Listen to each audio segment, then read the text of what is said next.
McGee and Molly, written by Don Quinn with music by the King's Men and Billy Mills Orchestra.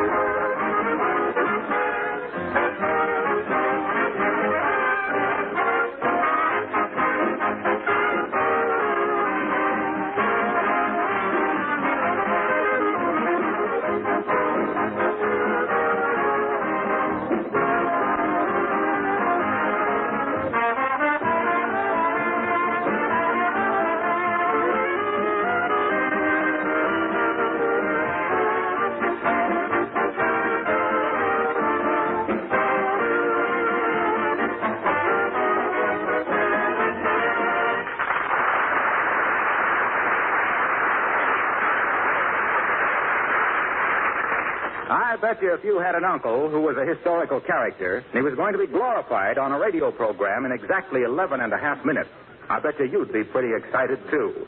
And that's why there's so much to do and hey and oh boy and whatnot around 79 Wistful Vista tonight as we meet Fibber McGee and Molly.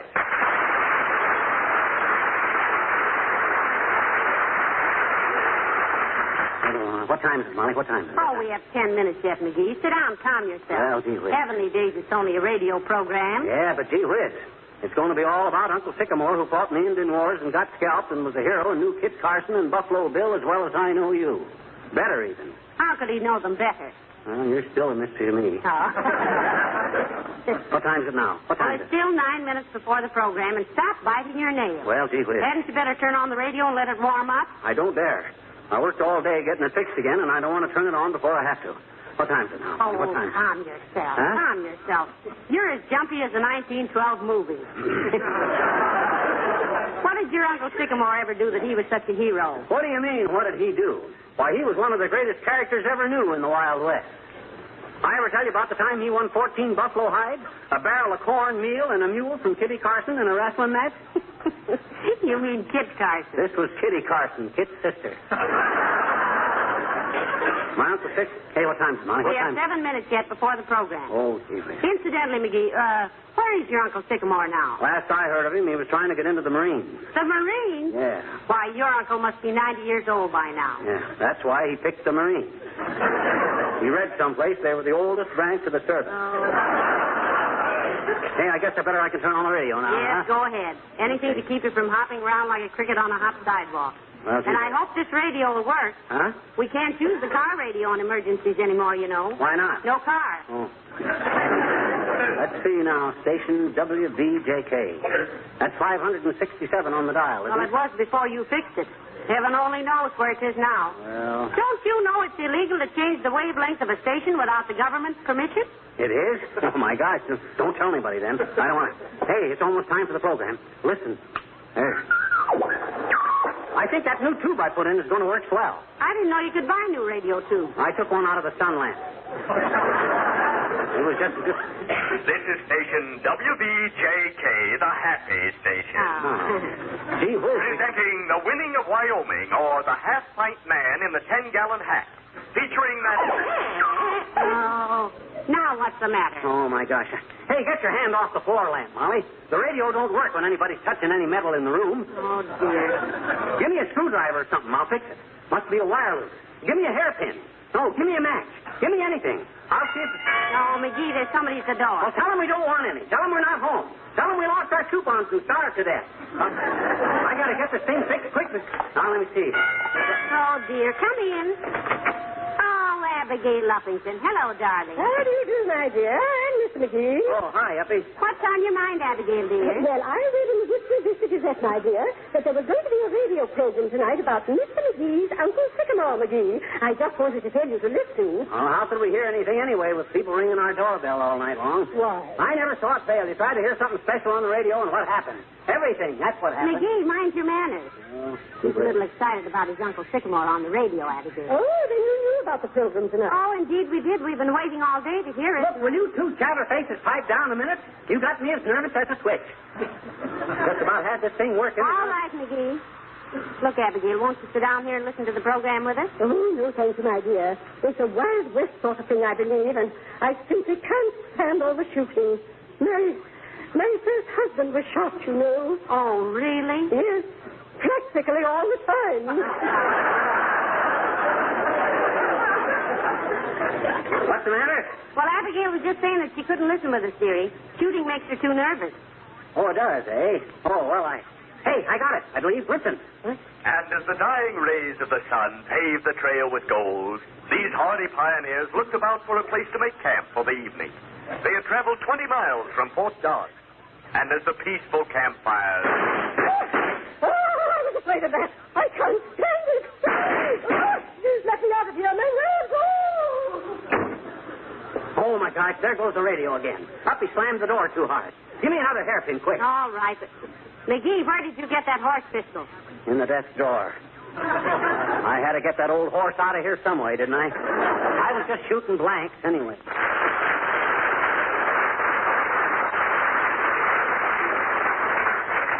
Hey, Molly, I almost got the radio fixed again.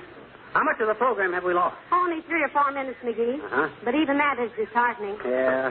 You know, sometimes I wish the radio had never been invented. Huh? And then when I think how we both like to eat regularly, I'm glad it was. Sure changed people's way of living. Was a time when everybody used to gather around the piano and sing the old song. Now they gather around the radio and sneer at the new one. Oh, here we are. On and on into the beckoning west rumbled the covered wagon. On and on into the promised land of golden grain and grains of gold marched the hardy Argonaut. What's an Argonaut? Search me, lady. I just read what they give me. Oh. Suddenly, the wagon train is halted. Indians! A shot is heard. In the distance, and riding like the very wind over a nearby hill, comes the intrepid scout and Indian fighter, Sycamore McGee. Rest the dead. Quick, Molly. Give me a stick of chewing gum. Give me another hairpin. Oh, Quick. dear. Fix it quick, McGee. It's just getting exciting. I will. All it takes is just a little bit. Oh, my goodness. Come in, come in. For the love of my... Hi there, kids. Say, there's a radio program on you ought to be listening to. It's all about a fellow named Sycamore McGee. Yes, we know, Mr. Oldtimer. We know. We've been listening. Ain't listening now, daughter. What'd you shut it off for? Doggone it, we didn't shut it off. The radio has gone haywire. Hey? Wire. Oh, haywire. Hey, be quiet, will you? How can I hear what I'm trying to do? What's the matter with it, daughter? Oh, McGee's been tinkering with it all afternoon, Mr. Oldtimer. He thinks he's regular Marconi with cheese. Is Bessie home yet? Yeah, she is, daughter. She. I got her. You got Bessie? Why, you little home wrecker? No. He means he got the radio fixed. Yeah, listen. The wagon train was saved.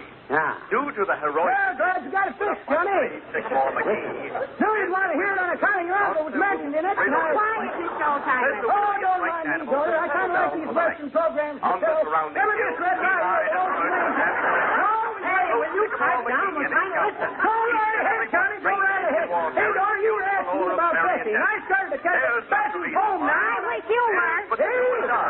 Oh, okay. I guess I can take a hint without being kicked in the face. If that's the way you feel, I'll come all the way over here and tell you about the radio program.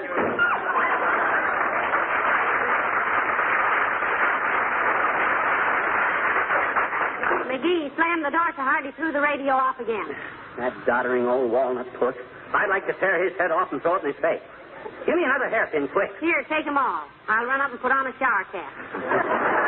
What happened on the program, McGee? I didn't hear a word of it. No, me either, but I'll have it fixed again in a jiffy. It's only that it just...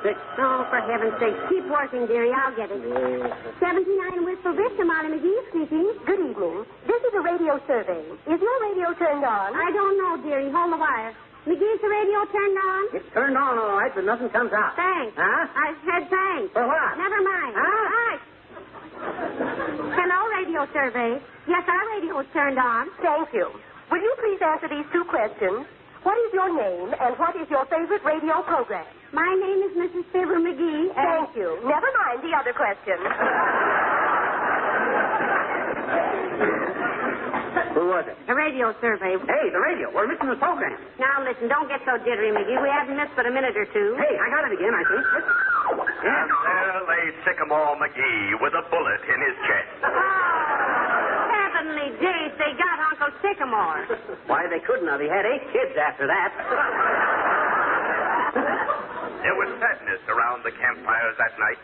Sycamore McGee, the great scout and daring leader, was dying. Oh, sure. The bells in the ancient churchyard of the settlement were softly tolling.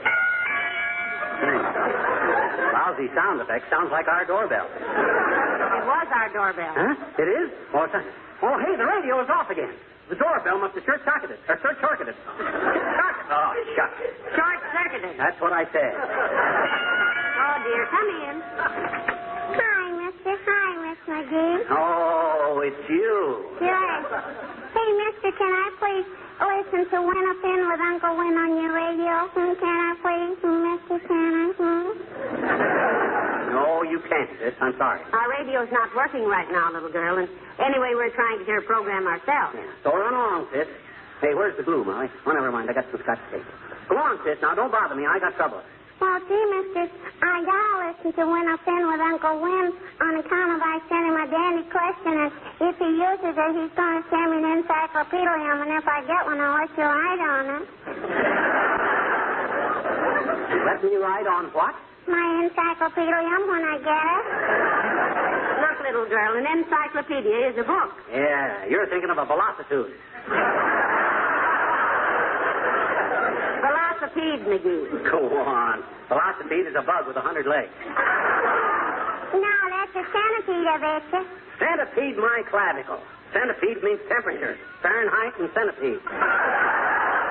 No, dearie, that's centigrade. Well, then what's a velocitude? Yeah, I don't know, Mister. Well, what do you want to win something if you don't even know what it is? That's ridiculous. Now beat it, sis. We're trying to hear a program. We're not bothering you, McGee. Go ahead and fix the radio. What was the question you sent in, little girl? Well, it was a poodle, Miss McGee. A what? A poodle. You know, that's a riddle you can't get through your noodle. Oh. It was, why was Gone with the Wind so popular? Well, all right. Well, why was it? Tell us in Scram. Because Gone with the Wind was Southern, and Southern is a movie actress, and actresses make up. And you can't make up unless you're mad at somebody. And somebody's anybody, and that includes you. And you's a letter, and a letter needs a stamp, and a stamp is red, and so is the Red Cross. And the Red Cross has a lot of ladies, and the ladies are all knitting napkins, and boy, that's some yarn, and so is Gone with the Wind.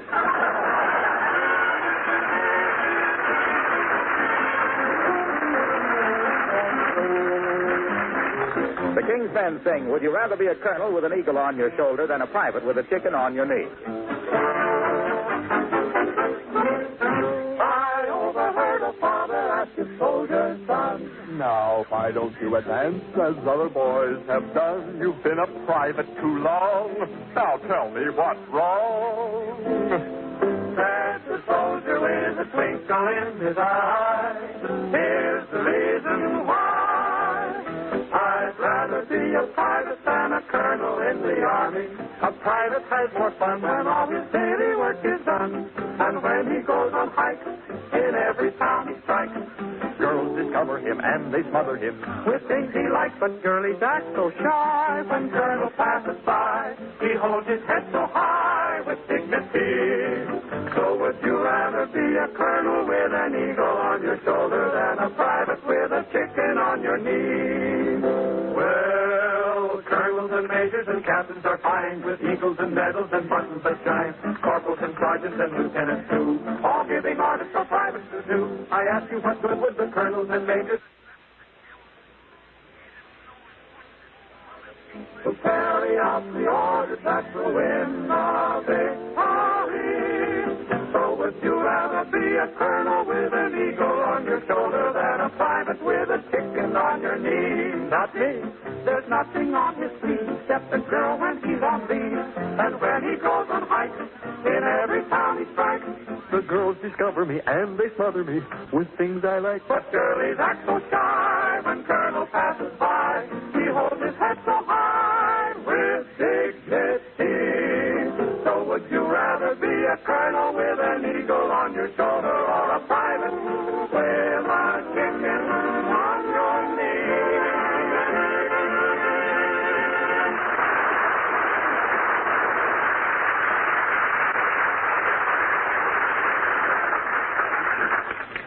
Oh, dear, if you don't get that radio fixed again pretty quick, McGee, it won't be any use. The program will be over. I know. I'm working as fast as I can. Now, let me see. The peanut tube goes on the left of the static illuminator. Ah, here we are, Mike. Bolting into the paddles, Sycamore McGee rode again. I thought he was dying. Uncle Sycamore always was an easy bruise but a quick heal. As the thunder of his hoofs died away in the distance, a sinister bronze face, beady-eyed and cruel, peered through a thicket at the pioneer children playing poker for arrowheads among the wagons. Then, as a cloud obscured the sun, a faint sound was heard. Kids aren't playing poker, they're playing knock rummy. That was a knock rummy on our door. Huh? And the radio's off again, too. Oh, well, if this isn't the dog, why can't people leave us alone? That radio won't No use trying to fix it now till whoever it is leaves, McGee. Come in. Buenas noches, senora. Hello, mister. Oh, it's Rosita. Hi. Hello, Rosita. We haven't got much time to talk now, dearie. We're trying to catch a program. And I do mean catch. It bounces. Oh, that is all right, Mrs. McGee. I just want to leave you 2 tickets to the fiesta, they celebrate tomorrow night at the Wistful Vista Auditorium? Oh, si, senor. Oh, you took the word right out of my mouth. But it's okay. I was through with it. What's the celebration for, Rosita? Tomorrow is Pan American Day, senora. It is to celebrate how North America is good neighbors to South America. And to tell everybody that if we stick together, nobody's going to get stuck.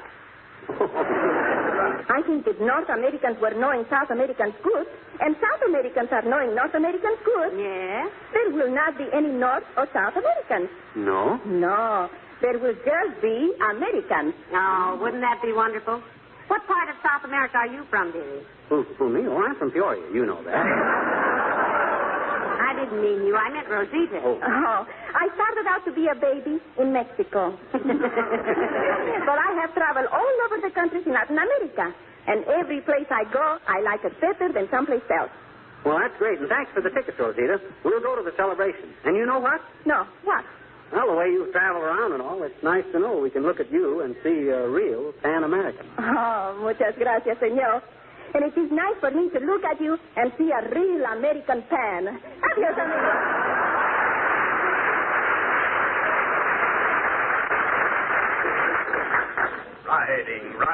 Riding into the purple. Listen, McGee, the door slammed, knocked the radio on It was a again. tense moment as Sycamore McGee, the last of the great plainsmen, thundered into the Indian encampment. One lone white man against a horde of hostile savages. Oh, boy. Watch yourself, Nick. Be quiet. Then a piercing sound sliced through the stillness. You certainly fixed that radio, McGee. It stops every time the doorbell rings or door slams or anybody touches the floor lamp or the wind blows from the east. Well, it'd be all right if people would leave us alone. Give me another hairpin. All right, here. Come in. Oh, hello, Mr. Wimple. Hello, Mrs. McGee. Hello, Mr. McGee. Hi, Wimp. Excuse me while I work on this doggone radio. Oh, I hope you get it fixed, Mr. McGee. There's a program on about your uncle, Sycamore McGee, and I came over to tell you. Yes, we know, Mr. Wimple. We've been trying to listen to it. Were you listening to it yourself? Oh, no, Mrs. McGee. I don't like to be near the radio at this time of the evening. The bedtime stories are always on, and Sweetie Face likes to curl up in my lap and listen to them. Curl up in your lap? I thought you weighed about 180. 185, Mr. McGee. But she's still just a little girl at heart. Oh, is she really? Yes. You should see her take me by one hand and one foot and use me for a skipping rope. Mr. Wimple, I think your wife is a pretty cruel woman. Please, Mrs. McGee, you are speaking of the woman I love? Well, that's a pretty strong term, Mr. McGee. Let's say that I admire her, and I really do. She has some wonderful qualities, she says. You know, one of these days you're going to get fed up with all that mistreatment, Mr. Wimple, and I shudder to think what will happen then. I got even with it yesterday, Mrs. McGee. I had about all I could stand. So when Sweetie Face was sitting out in the backyard, I sneaked in the house and got my big jackknife. Oh. Yes? And I held it behind my back and tippy-toed out in the yard. Yes. And I sat down close to Sweetie Face. Oh, boy. And you know what I did? I did a 4 games of mumble and tag. Oh, dear, I'm glad you didn't...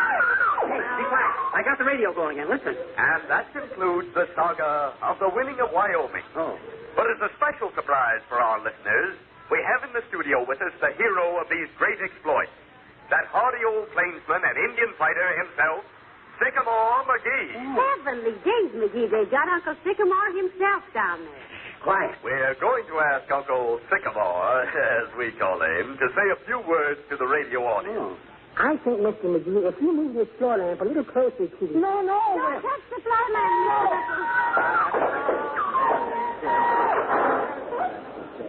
One side, Molly. Out of my way, Win. I got to hear this. I think I can fix it quick. Well, I'm really awfully sorry, folks. I didn't realize... That's all right, Mr. Wimple. You didn't realize what you Hey, were doing. be quiet. I got it. Thank you, Uncle Sycamore McGee.